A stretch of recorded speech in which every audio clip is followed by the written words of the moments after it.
টিমের সঙ্গী হবেন তারকা ব্যাটার সাইফ হাসান। ইনজুরি কাটিয়ে একাদশে ফিরছেন ক্যাপ্টেন লিটন কুমার দাস। সাথে বড় পরিবর্তন আসতে পারে ব্যাটিং অর্ডারে।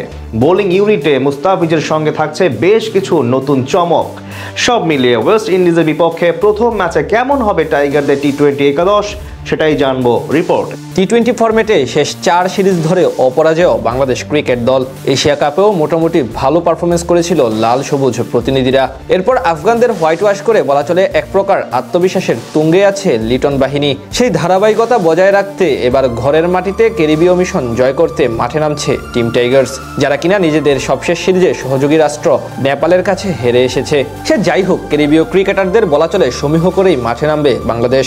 এই সিরিজের সেরা একাদশে আসতে পারে বেশ কিছু পরিবর্তন, বিশেষ করে এশিয়া কাপের ইনজুরি কাটিয়ে প্রায় 1 মাস পর মাঠে নামতে প্রস্তুত সংক্ষিপ্ত ফরম্যাটের অধিনায়ক লিটন কুমার দাস। তাই তাকে জায়গা করে দিতে ব্যাটিং ইউনিটে আসবে রদবদল, যেখানে ওপেনিং পজিশনে প্রথম পছন্দ ফর্মে থাকা সাইফ হাসান। বর্তমান স্কোয়াডের অন্যতম নির্ভরযোগ্য সদস্য তিনি।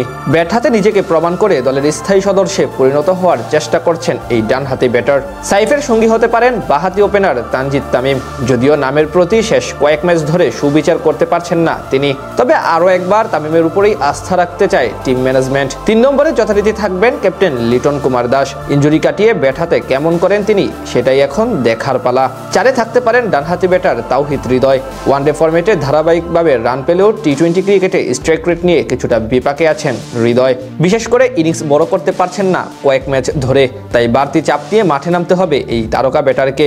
মিডল অর্ডারে তার সঙ্গে আরও থাকতে পারেন বাঁহাতি শামীম হোসেন পাটোয়ারি। যদিও ব্যাট হাতে চলমান বছর একদমই ফর্মে নেই তিনি। 19 ইনিংস ব্যাট করে এনেছেন কেবল 259 রান, গড় 17.26। তবে পার্ট টাইমার হিসেবে ব্যবহার করা যাবে তাকে। এছাড়া ফিনিশার হিসেবে আরও থাকতে পারেন নুরুল হাসান সোহান। প্রত্যাবর্তনের পর সবশেষ আফগান সিরিজে বেশ ভালোই ব্যাট করেছিলেন তিনি। সেক্ষেত্রে বাদ পড়তে পারেন আগের ম্যাচে নেতৃত্ব দেওয়া জাকের আলী অনিক।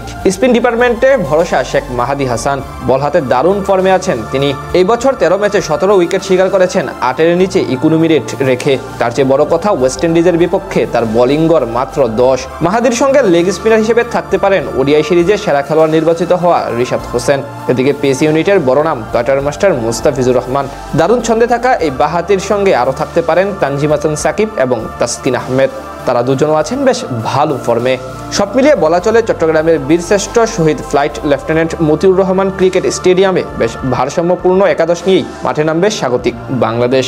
সেই ধারাবাহিকতা বজায় রাখতে এবার ঘরের মাটিতে ক্যারিবীয় মিশন জয় করতে মাঠে নামছে টিম টাইগার্স, যারা কিনা নিজেদের সবশেষ সিরিজে সহযোগী রাষ্ট্র নেপালের কাছে হেরে এসেছে। সে যাই হোক, ক্যারিবীয় ক্রিকেটারদের বলা চলে সমীহ করেই মাঠে নামবে বাংলাদেশ।